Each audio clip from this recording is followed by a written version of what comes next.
How's the sound on the camera? It's registering. Okay. Can you hear me?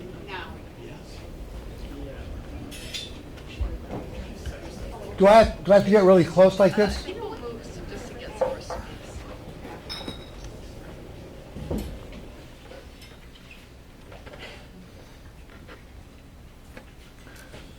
Thank you. Intimate group. No, it's, you know what, now that they've all spread out, it looks like it really, this is great. I want to thank you all for coming. I actually love doing this, and I don't get to do it very often. So you guys are my opportunity. And I want to thank Frank, once again, Frank Francis, for donating this space to me. I don't know why he keeps doing it, but he does. He's a swell guy. Yeah. So I went around the block a few times about what to read tonight. And then I decided, this book was actually published a couple of years ago. It's called The Book of Uncertain, a Hyperbiographical User's Manual. And I've never read from it before. It has an epigraph from a poet named Billy Chernikov that goes, Michael Boughn is a cross between John Donne and Attila the Hun. So get ready, strap yourself in. It's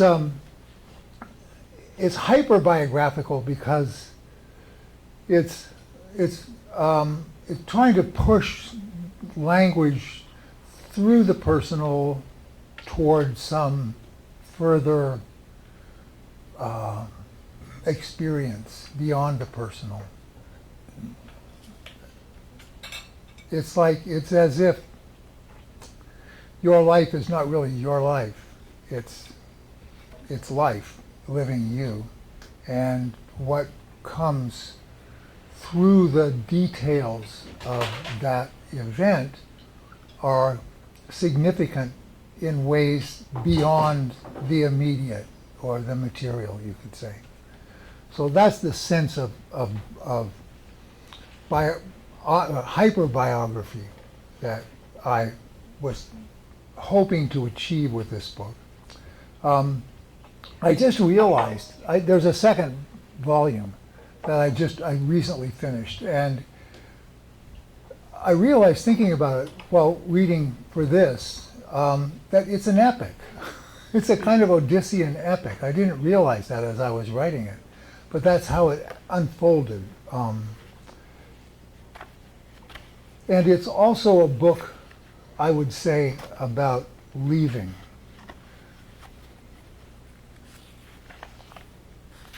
And leaving in all the different registers that you can imagine for that process of leaving. It's got some, this book has some, this was when I love titles, okay? So I started this practice a while ago, a long time ago when the kids were young and I was having to wait outside the gym and the school and the ballet place and the hockey place. I realized that I could write a bunch of titles down, and then wherever I was, I could fill in the poems. And I could go back and forth, and it was like really fun. And I love titles, so here's some of the titles. Some simplified examples of chaos. Chapter 3, Etiquette Lesson Number 1, Possible Responses to Improper, Uncertain Advances. This one's really good, Chapter 8, Gluten-Free Pornography, Myth, and Your Health. I'm not going to read you that one. This is the opening poem. There's nothing really, I don't think there's anything here that needs explaining beforehand. You're free to interrupt me if you want to and shout imprecations or insist that I become clear. Leaving. 3 categories of leaving often overlooked in the rush to get started dreaming. thinking, loving. There are others equally composed of phonemic jiggling, and they too are overlooked from great heights where uncertain appears ant-like in their midst. Dreaming, thinking, and loving are not pushovers in anyone's book, especially this one, indicating that what does not change will leave. It will leave you with a strange feeling in the pit of your belly, and it will leave unintended consequences to play out in the lives of multitudes as they leave for work at 6 a.m., headed south for a fiery crash on the 400. They dreamt of flames last night, and tatters fluttered in morning's mirrored eyes, but they left anyway, then Armageddon. Dreaming, thinking, and loving may require further registers of reception if they mean to configure present considerations of serious investments in uncertain. Leaving demonologically inflected is sometimes confused with believing, not unlike the will to leave and will leave. There you have it, leaving. Leaving the center is not easy with just 2 decades of minutes to lean on, but a kind of inevitable graduation from grandfathers and uncles cleaning guns at the picnic. Sun glint off blue oiled steel, lights talk of war's constant subaudible wounds never far from mind. Gassed in the trenches, shot on the beach, beat in the kitchen, fucked by the old man, war rages, beckons through and beyond domestic brutality, deep tonality, a beloved rupture rolling through faded streets, evaporate in time's flood, deco curves, once upon a time care lost to dust and heat. Leaving is that quick. The desert slips into dream form. The road winds by torrents through gaps in the peaks till the din of war dims and the border looms. Morning is leaving's repressed signature, its uncertain step toward distant crest, quivering gold leaf to the light of another sunrise on the bay, or gray layered fading into distances of mirrored self.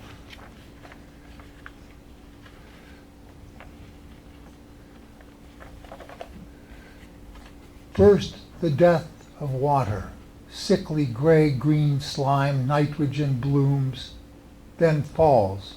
No, then music, but not here, not from here, not exactly music, but as close as a word can come to joy of knows something called living water, then falls. No, then climbs up, as if no question of up was issued. Of course it was up, then falls, and some hitting, till final earth spreads away, pebbles an inexplicable order of shattered meaning. Falls in love is an ecstasis of helpless abandon, as falls apart acknowledges uncertain depths of together. Falls asleep ups the ante with dreams. Falls out of a tree pursuing angelic choir leaves uncertain in hands beyond shakes, or lives as if in the hands of is the measure of knows. Dreaming, thinking, and loving fall with persistent rhythms, infiltrate uncertain directions to the refuge long felt to nestle among peaks, recede in shades of gray on gray, dove gray, the grays of stones tumbled on the Pleistocene beach, ashes. If loving is leaving, what's gained adds up to an incurable distance of ashes between moments of lost sums, a spacing of intricacies entangled in a web of thinking, beyond mine. Leaving as falling is a trope too far. Its sleazy, unconditional transitions slip between levels of informational intersection. Grandfathers and uncles talk of wounds, their oily blue steel flashes as someone cranks the ice cream maker, steps on a hot butt, flipped carelessly into the grass, sign of uncertain family connections, which lacking ordinary forgiveness miss love's uncertain connections, fade into smog.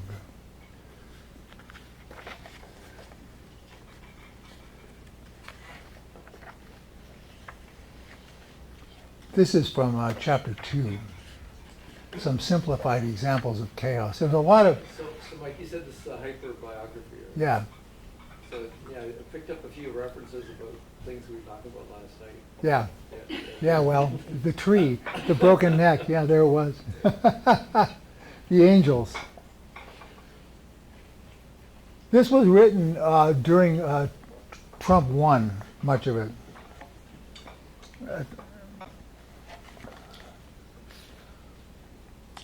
This starts off with maybe some stuff I should explain here. There's a reference to a poet named Ed Sanders. There's a reference to a guy named John Winthrop. He was the first governor of the Massachusetts Bay Colony. He was the guy who wrote that piece called A Model of Christian Charity, which ends up with the famous image of the city on a hill. I think everybody's heard the city on a hill. It's really interesting. The model of Christian charity, I mean, it's like this literary thing, right? And mostly what it's about is debt and how the colony is going to handle debt. Like what you can borrow and who you can borrow from and who you should lend to. And then at the end, it's like city on a hill, right? So that's John Winthrop. One of the first things that John Winthrop did as governor of the Massachusetts Bay Colony was kick out a woman named Anne Hutchinson. Anne Hutchinson was an antinomian, what's called an antinomian. She did not believe that Christians were subject to the law of the church, that there was something called a doctrine of grace, that they experienced grace, and because they experienced grace, they were not beholden to any earthly law. And Winthrop didn't like that because he was the law. So he kicked them out. And you'll hear the rest of the story. I think it starts with a epigraph. It became clear to me that they view jobs as lollipops, things you give out to good boys and girls, instead of the sense that actually what you're trying to do is recruit the best possible talent to fill the most important, demanding, lowest paying executive jobs in the world. Elliot Cohen on President-elect Trump's appointments. It keeps coming back to lollipops, frivolous quip acquired from the new order of business emerges from the Protestant mean streak Ed Sanders named ascendant under the sign of death all along. John Winthrop barely able to contain his glee at the news.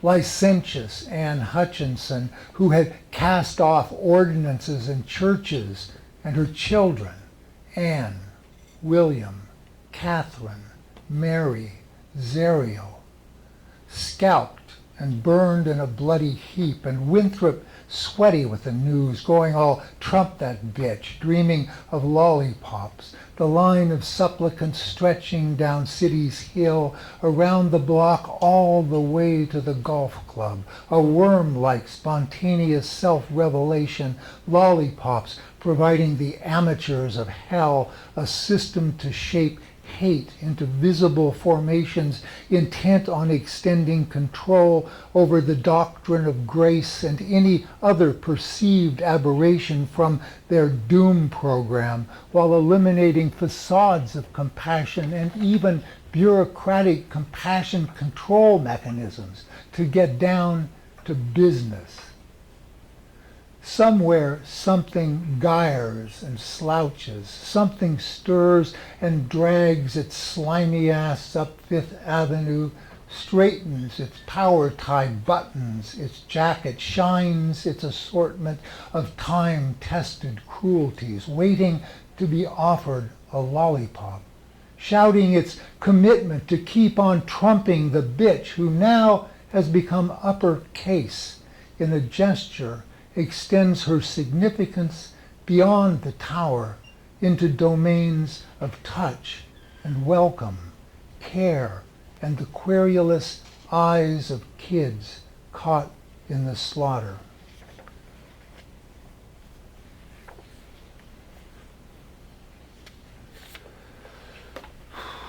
Yeah, it was dark, it's dark times. You know?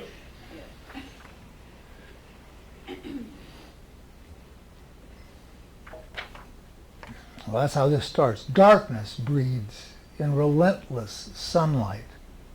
Orange blossoms cloying fragrance, thick, oily residue of the smudge pots, crash of wave after wave of western sieve against the edge. Names recede in the rearview mirror as what's in a name is lost to noisy borders blur. New mythologies of water, tangled knots, demand for sense, struggles behind improper advances toward perfection's mean dream. Mountains promise, embraced in distances familiar further, finds itself at home in a dark alley with nothing but a 2x4 to get it through. In cases of internal uncertain, executive orders offer opportunity to fine-tune malice, maximize chaos, and unleash your inner demon. First rule, locate the weak, kick the living shit out of them is certain. This will encourage your average off-duty cop to grab a brown-skinned kid off the street and, in cases of outrageous resistance, pull the trigger to punish the absence of documented existence while ensuring the Doom program's traffic simplification plan can maximize the sale and use of smart-ass-free real estate, sure of terror's welcome. Large-scale roundups follow, invoke teary recollections of John Wayne and Tyrone Power punching cows across recently emptied vastness, subject to perusal from ridges deemed musically fenceless. Howling at the moon remains optional. That was Minneapolis, right? Fuck. When did you write that? I wrote this like 4 years ago, 5 years ago. Well, you see, you get plugged in, and Foreshadowing. well, it's like that. You know what? It's like we have a very particular sense of time as flowing in one direction because of the kind of organisms that we are. But that's not time.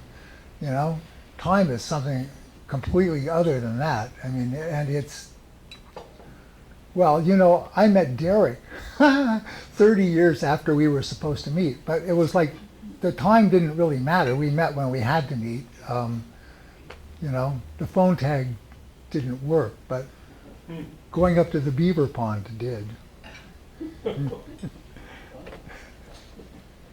This chapter is called Uncertain Taxonomies of Uncertain. I'm not sure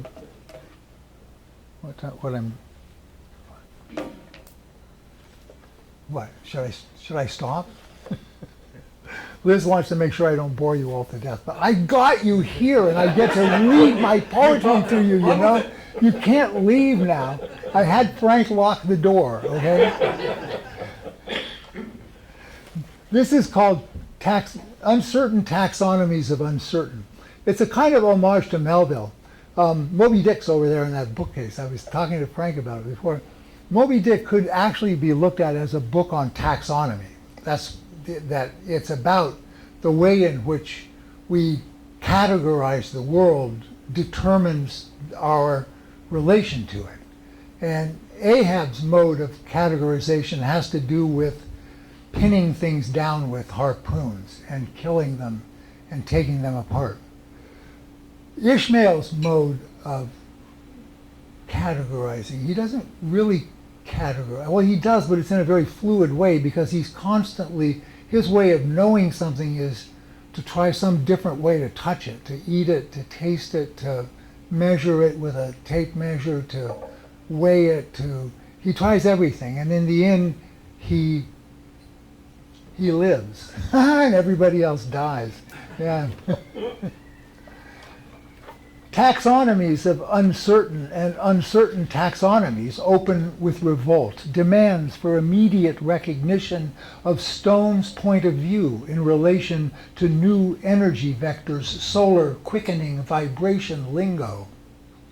The sub-librarian would no doubt have a thing or two to add to that, but remains bifurcated in the vaults which sometimes disguise warrens.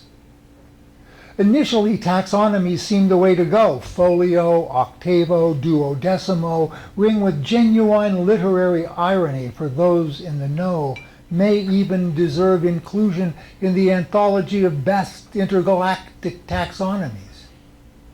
No taxonomy without representation, however, calls into question wind, water, shift, rise, surge, entangled chaos with surefire belonging rituals, potent display of U.S. metaphysics, apocalyptic precursor Twitter effluvia.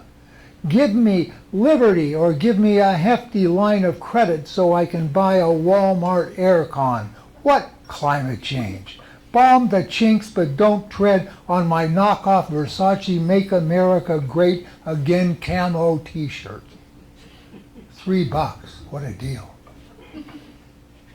Beginning with vegetable uncertain or animal uncertain won't explain light's strange liquidity, leaves nominal arrangements illuminated, pulse surging toward shore where the wind shifts to the northeast.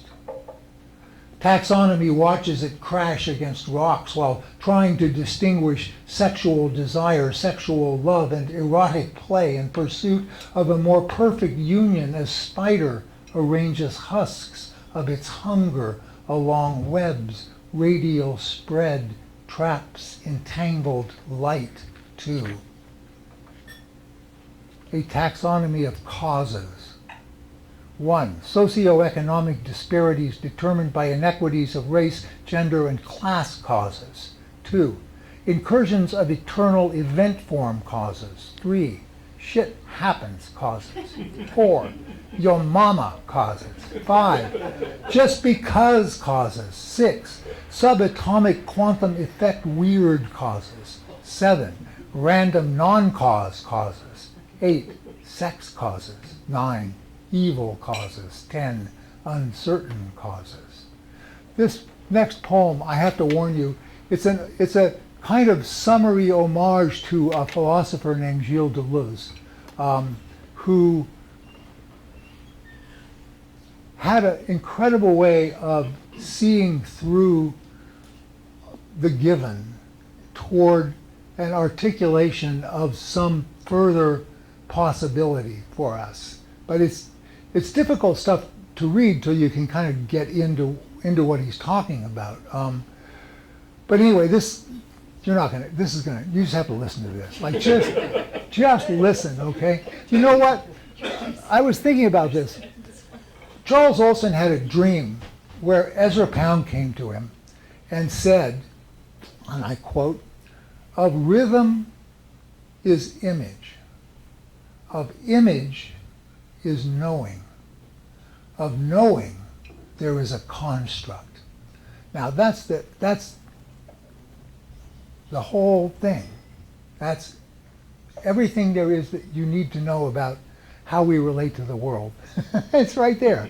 And it begins with, say that again? Yeah, of rhythm is image. Of image is knowing. Of knowing there is a construct. So the most basic sense that we have of, I don't want to use the word meaning, but of the most basic sense of being full, of being whole, of being, it's rhythmic. And it comes, because that's our first, that's where it all begins, right? It begins with, first of all, a beat, which is that little blood nodule that turns into a heart, starts beating.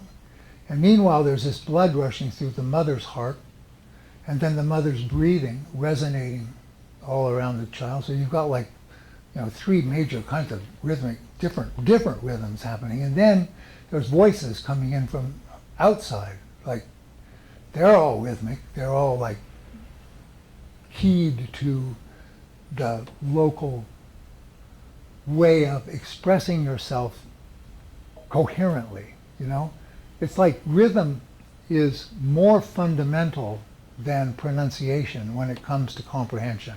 I know, I worked for many years with people from Punjab, and you could hear someone, they had absolutely educated, perfectly pronounced words, but they were still rhythmizing it in Punjabi, and it was, that's what you were trying to overcome when you were trying to hear what people were saying. Rhythm is just fundamental. So out of rhythm comes image. Image, that's what our minds are just image all the time.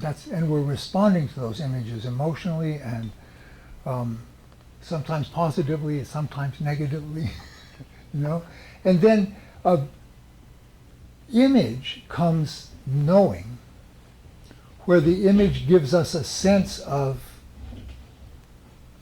a limited grasp of some aspect of the world. And then from that knowing, then we come up with a construct. And people confuse the construct with the actual knowledge, and it's not. It's not even close. I mean, it can be close, but it's always going to be partial. Poetry is powerful because it allows that rhythmic bass to move all the way through all those layers. It invokes all that possibility at the same time. So even if you don't, quote, understand what's going on, you understand what's going on some level. You do. Okay, sorry. So lunch with uncertain. This is going to be a test. Lunch with uncertain in Deleuze's diner. Anexact essence's magical knowledge crystallizes time's non-human becoming, births, individuating worlds, multiplicity of discontinuous durations, anorganic, distilled, cosmic blocks, intense vibrational states of matter in unforeseen dimensions of sound, color, and time mapped singular points, intensive feeds, irreducible spread of entangled processes, nomadic, anarchic distribution modes where diagrams of immanence in creative zone of indiscernibility and real virtual potencies breeds a surefire maelstrom of meaning, conjectural images, and an infinite network of energetic relays, exchanges, transitions, affective vertigo in the face of imbricated ambulant couplings open a delicate sieve through which a little pure chaos may enter. So that's all Deleuze's language kind of pulled out and put together in a part of his thesis was that we don't let chaos in, and so we are stuck in a construct that is not ever destabilized or challenged or opened to some further vision. A taxonomy of uncertain, sort of uncertain, moderately uncertain, stumped uncertain, skeptical uncertain, on the verge of affective vertigo in the face of imbricated ambulant couplings uncertain, bewildered uncertain, flummoxed uncertain, sunk in a maelstrom of meaning uncertain, beyond the pale from a great height uncertain, on the horns of a dilemma uncertain, stopping by the woods on a snowy evening pretending you're uncertain, uncertain. That's a little dig at Robert Frost, if you didn't get it. Ludwig Wittgenstein, uncertain. Okay, hold on. Follow the blue line leads to more perplexity than a line deserves, as often occurs with unruly taxonomies in heat during an era of homeopathic doses of apocalypse. The line leads into the warren, rich with contained war vibes, victims, enclosure, compulsory killer unit processing center, promises to turn your boy into a monster in no time flat. Cluster comes later with cities crammed space, proliferate passages, confused knots of purpose. Follow the yellow line, differ superficially, but telic considerations being what they are leads to the same door. Follow the red line, ditto. Lines of men and lines on the floor, red, blue, yellow, green, a difficult, intricate knot, dance into machine's maw, a neat bit of alliteration meant to become a turning and intention of M, closed mouth, agent of the speechless mysterium.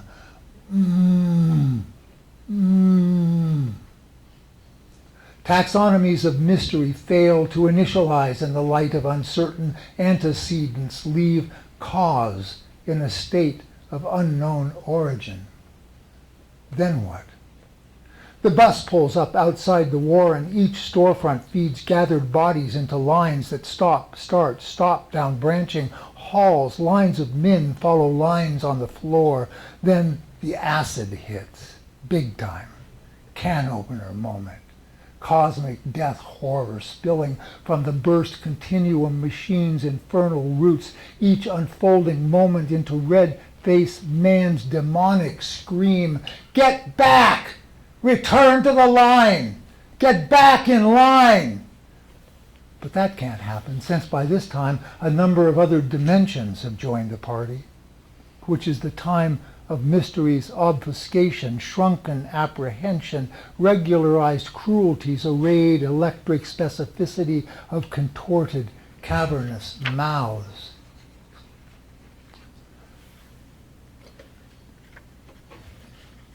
A taxonomy of warrens. The walled city of Kowloon warren. Anybody ever see the walled city of Kowloon? No? Really? Oh, Google it sometime. It's like this, it's like a cube. It's like some kind of spaceship thing. It's like a big cube, but it's a community of thousands of people living together in this warren. I mean, it's quite amazing. Anyway, sorry. Walled city of Kowloon warren. If I can just get off of this LA freeway, copyright Jerry Jeff Walker warren. Rat's Nest warren. Under the mountain of Mordor warren. Rabbit's Warren Warren, Metaphoric Unconscious Warren, Warren Tallman Warren, Kenneth Warren Warren, Garden of Forking Paths Warren, How the fuck did I end up here Warren, A Veritable Warren of Misconceptions Warren, Compulsory Killer Unit Processing Center Warren. Scattering a few aleatory remarks on the ground is a good way to start if you can find the ground. Divining helps in the right light and may illuminate imperceptible forces, project themselves into vocabulary known to have followed the blue line, not to mention the red threads through the warren, abandoned polite taxonomies in full dress uniform, screaming, get back in line. Follow the blue line, into taxonomy's death-driven discernment of utility to the machine, sorting flesh's agility following the blue line, yellow line, without compunction yields to despotism of signs, scream, stay in line, or face the rage of the screaming red face. The old woman in black lurks in the margins, patient, waits for the noise to stop, recalls the taxonomy of roses, dances with the light, catches it in shifting patterns, flow with the flow of earth and sky through her fingers. Bodies flow through salvaged beds, onions, trunks, jewelry glitter, chilies, knives, jicama, coins to the eternal beat of Mel's slick stick one-man band in want needs itinerant distribution links. The old woman in black stands at the pile of chilies sorting is a fine sieve, a syntactic net in found place among powder, corsets, vestiges of before the war tucked into subterranean nook in the storm cellar where roots dangle without irony from earthen walls. She must have been waiting all those years for her text suddenly become a map. Her hands too fast to follow. Taxonomies of touch past light's speed in crowd surge, sweat, coconut-scented sunblock, beer, Mel's slick stick rendition of the music of the spheres to keep time, her blurred hands knowing beyond theurgy's pale and idolatries of history, impossible intimacy with unimaginable animal dwells deep in the thought of the rose and artisanal taxonomies of creative destruction. Destructive creation, her hands a blur, Gnostic flesh sorting. Should we take a break? Or do you want, is that the end? Should I stop? I have to read you two more. I mean, All I can say is is that- you can slip in a Lord of the Rings reference. oh, okay. All right. Well, I have these two. I think keep going. What? Just keep going and call it Yeah, quits. don't have a. Okay, so we won't have a break. We'll just do this. You're stuck until I'm done. Which won't be that long. It won't be that long.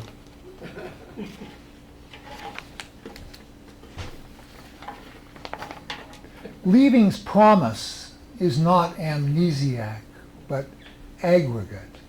Unleashes streams of image buried beneath fulfilled chore lists, distribution of temporal allotment in bulleted order, breaks the time dam, crashes the matrix, and whoa, you're off, though sometimes off can get, say, emotional, even really, really emotional in ways that careen through adjacent lives, break cherished things beyond repair, a danse apache, leaves the dancers wounded and wary, star-crossed and anxious for a little peace after the storm. But don't get hung up on that. Leaving's always game to go, to leave the ruins of leaving, to ride dreaming, thinking, loving into a new being together, aggregate of time's eternal gift, leaving. Leaving is a theme with good credentials and often appears in unexpected locales where it stands in place of closure, an imaginary condition invented by the media to include in scripts for questioning survivors of random violence and catastrophic environmental collapse, along with, how do you feel? Are you fucking kidding me? Proposing instead a mobile resolution. Rear view mirror goodbye to the whole bloody mess, keep the wagons rolling, head 'em up, move 'em out, to quote Rowdy Yates, a mythic figure who watches over leaving, which some might say just evades the problem, and they may be right, but maybe evading the problem is exactly what's called for, when the problem calls for more closure than the world can think, and maybe to leave is not so much to evade as to carry on to where there's new light, akin to moonlight, and the problem may suddenly look very much like a white rose.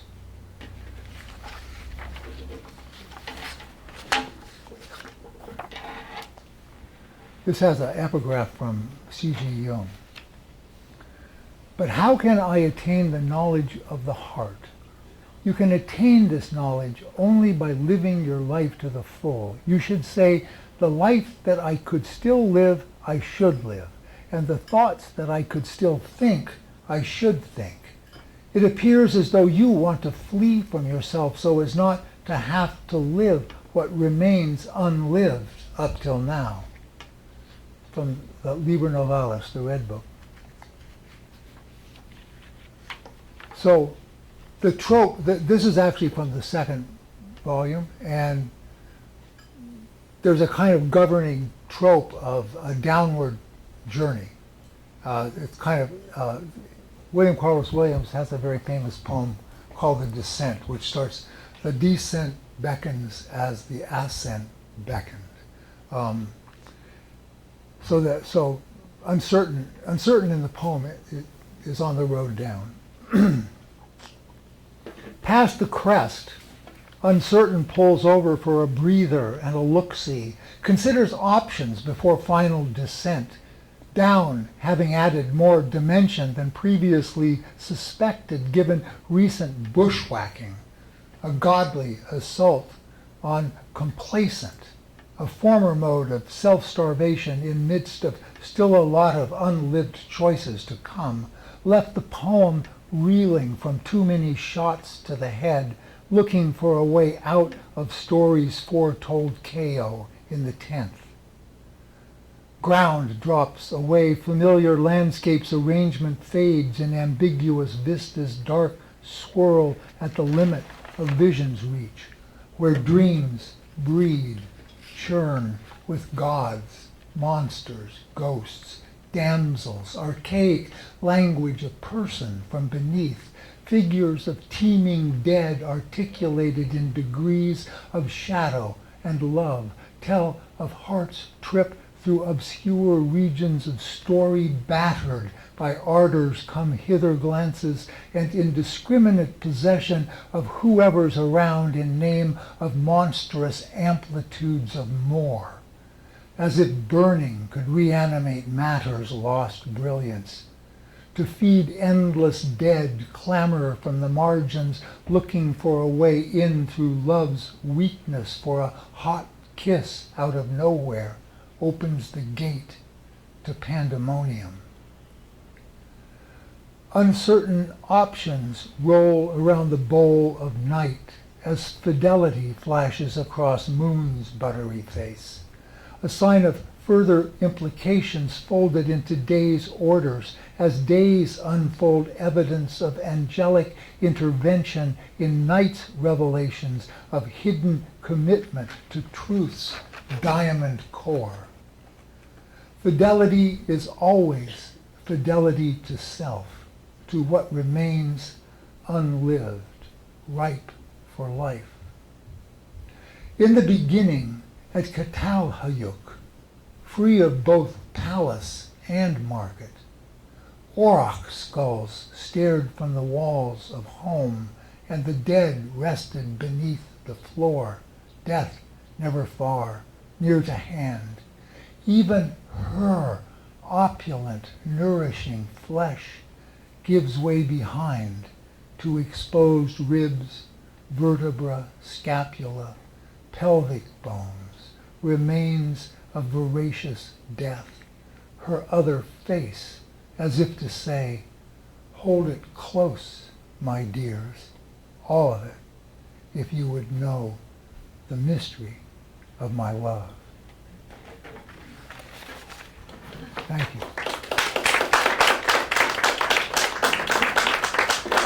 That was fun. No, really, thank you.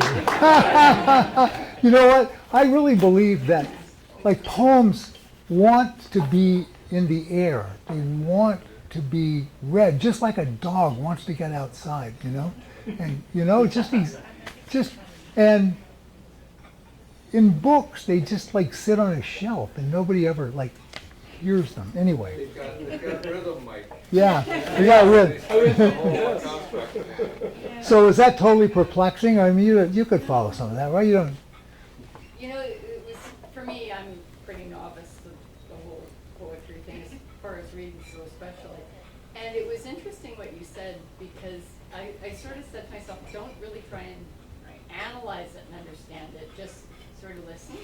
And I actually want to run and get my notebook right now. Things I really took away from that. I'm like, oh my God, I can write that down. It's really cool. That's far out. Thank you, Ken. You know, it touches you somewhere deep down. I mean, it's not about, oh, I had an idea. It's about a feeling that emerges into language, you know. Okay, you're excused. I'll tell Frank to unlock the door. Thank you. That was wonderful. Wonderful, Mike.